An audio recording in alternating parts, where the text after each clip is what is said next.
जलगांव की रहने वाली रेवा सूरत के एक बड़े व्यापारी का बेटा सूरज के साथ उसका ब्याह हुआ। नए घर में बड़े ही आदर सम्मान के साथ रेवा ने गृह प्रवेश किया। शादी के 2-3 साल काफ़ी मज़े और खुशी से निकल गए और जैसे जैसे दिन बीतता गया रेवा अपनी जिम्मेदारियों के बोझ तले दबती चली गई। रेवा की सास भी रेवा से काफ़ी खुश थी कि रेवा बहू अपना घर और संसार सब कुछ अच्छी तरह से संभालने लगी है। गर्मी की छुट्टी पड़ गई। रेवा अपने मायके जाने की बात अपने सास से बोली।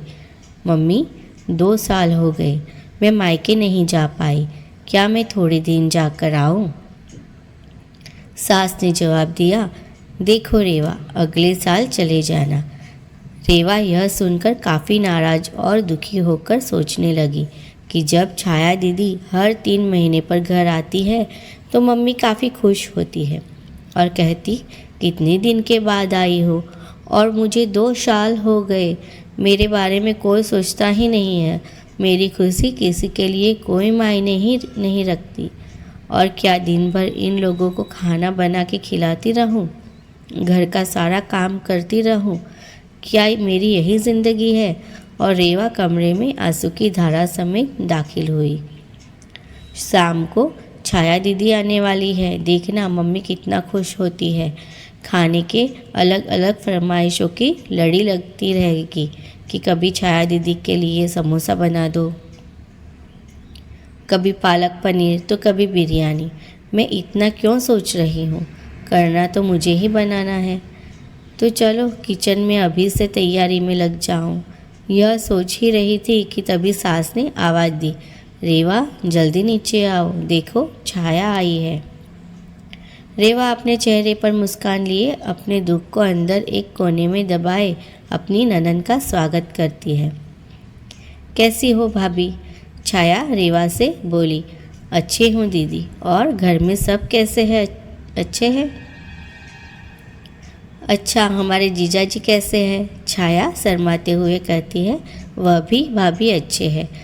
अच्छा दीदी आप बैठो, मैं नाश्ता बना कर लाती हूँ। नहीं नहीं भाभी, कुछ मत बनाओ, मैं अभी घर से नाश्ता करके आई हूँ और भाभी केवल 2-3 घंटे ही रहूँगी क्योंकि सास की तबीयत ठीक नहीं है। आपके जीजाजी उन्हें लखनऊ दिखाने गए हैं। तो वो बोले तुम अकेली यहाँ क्या करोगी? एक काम करो, तुम अपने मायके जाकर सबसे मिलकर चली आओ। सो मैं आ गई। मुस्कुराते हुए छाया ने जवाब दिया, अच्छा दीदी रुको, मैं खाना बना देती हूँ, आप खा भी लीजिएगा और जीजाजी और आपके सास के लिए खाना भी बांध कर दे दूँगी। अरे भाभी मेरे साथ बैठो, बातें करो, शाम तक मैं चली जाऊँगी, खाना तो बनता ही रहेगा। तभी रेवा की सास ने रेवा से कहा, तुम एक काम करो, छाया के साथ बैठो, बातें करो, मैं कुछ बनाती हूँ। जी नहीं मम्मी जी, मैं बनाती हूँ, आप दीदी से बात कीजिए। तभी कहा छाया ने। कहा कोई बात नहीं, आप खाना बनाओ और मैं आपसे बातें करूँगी, थोड़ी मदद हो जाएगी, यह ठीक रहेगा, क्यों माँ? रेवा की सास बोली, ये भी सही है। रेवा और छाया किचन में प्रवेश करती है और काफ़ी देर तक हंसी मजाक करते करते खाना भी तैयार हो जाता है। छाया खाना खाने के बाद शाम को अपने घर चली जाती है। रसोई समेटकर रात को अपने कमरे में रेवा गई तो सूरज ने कहा कि रेवा तुम काफ़ी थक गई हो, आराम कर लो। यहाँ मुझे आराम कहाँ है, तुम्हारी माँ तो बस यही चाहती है कि मैं अपने मायके ना जाऊँ। छाया दीदी 1-2 घंटे के लिए आती है लेकिन मिलकर तो जाती है। उसमें क्या, तुम भी चली जाओ रेवा, सूरज ने कहा। और देखो रेवा दीदी भी कहाँ आ पाती है। जब सरज जीजा जी अपनी माँ को लखनऊ डॉक्टर के पास दिखाने ले जाते हैं तभी मिलने आती है, तो इसका मतलब है मैं कभी नहीं जा सकती अपने मायके। ऐसा तो मैंने नहीं कहा रेवा। अच्छा तुम शांत रहो, मैं कल माँ से बात करता हूँ, तुम अपने मायके चली जाना, ठीक है? तुम तो रहने दो। गुस्सा करते हुए रेवा सो जाती है। सुबह उठकर रेवा अपने काम में रोज की तरह लग जाती है। दोपहर में शर्मा आंटी रेवा की सास से मिलने आती है और काफ़ी देर तक बातें करती रहती है। तभी शर्मा आंटी रेवा की सास से पूछती है कि छाया की माँ, ये बताओ कि बहू और बेटी में क्या फ़र्क समझती हो। रेवा इस सवाल के जवाब का इंतज़ार कर रही थी कि मम्मी जी का इस पर क्या जवाब होगा। रेवा की सास ने मुस्कुराते हुए बोली, बेटी कैसी भी हो वह मीठी होती है, बहू नमक की तरह नमकीन होती है। यह सुनते ही रेवा निराश होती है और दिल भी काफ़ी दुखी हो जाता है। शर्मा आंटी चली जाती है। काफ़ी देर तक रेवा यह सोचती है कि मैंने मम्मी के साथ क्या बुरा किया है, मम्मी मेरे बारे में ऐसा क्यों सोचती है, और वह अब घर में निराश रहने लगती है।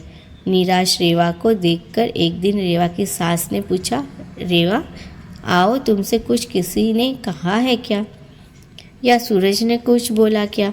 कुछ नहीं मम्मी जी, रेवा की आवाज़ में दर्द था। रेवा की सास ने अपने पास बिठाकर पूछा, नहीं तुम बताओ रेवा क्या हुआ है। रेवा की आंखों में आंसू भर आए और रेवा ने सास को सारी बात बता दी कि कैसे शर्मा आंटी के आप बेटी और बहू में फ़र्क बता रही थी। ओहो, तो यह सुनकर तुम नाराज़ हो गई, बस इतनी सी बात। अरे रेवा, मैंने कहा बेटी मीठी होती है, वह चाहे कितनी भी गलती करे उसकी गलती नज़र ही नहीं आती है, वह गुड़ की तरह मुंह में घुल जाती है, और खाने में अगर मीठा न हो तो कोई फ़र्क नहीं पड़ता, और बहू नमक के समान इसीलिए है क्योंकि खाने में अगर नमक ना हो तो खाना बेस्वाद होता है। खाने में नमक मिलने पर हम जो खाना खाते हैं उसी समय नमक में हम कर्जदार बन जाते हैं। ठीक उसी तरह तुम मेरे लिए वही नमक हो। मैं अपने स्वार्थ के लिए तुम्हें कहीं नहीं जाने देती हूँ, क्योंकि तुम्हारे न रहने पर घर सूना सा लगता है। इस घर को संभालती हो, इसीलिए हम तुम्हारे कर्जदार हैं। रेवा सारी बात समझ जाती है और अपनी सास से गले लिपट कर रोने लगती है। शाम को सूरज जब घर आता है तो अपनी माँ से कहता है कि माँ, रेवा अपने मायके जाना चाहती है एक दिन के लिए।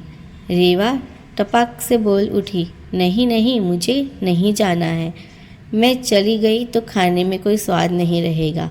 सूरज को कुछ समझ नहीं आया कि कल रात मायके जाने के लिए मुझसे कह रही थी, अचानक से इसे क्या हो गया।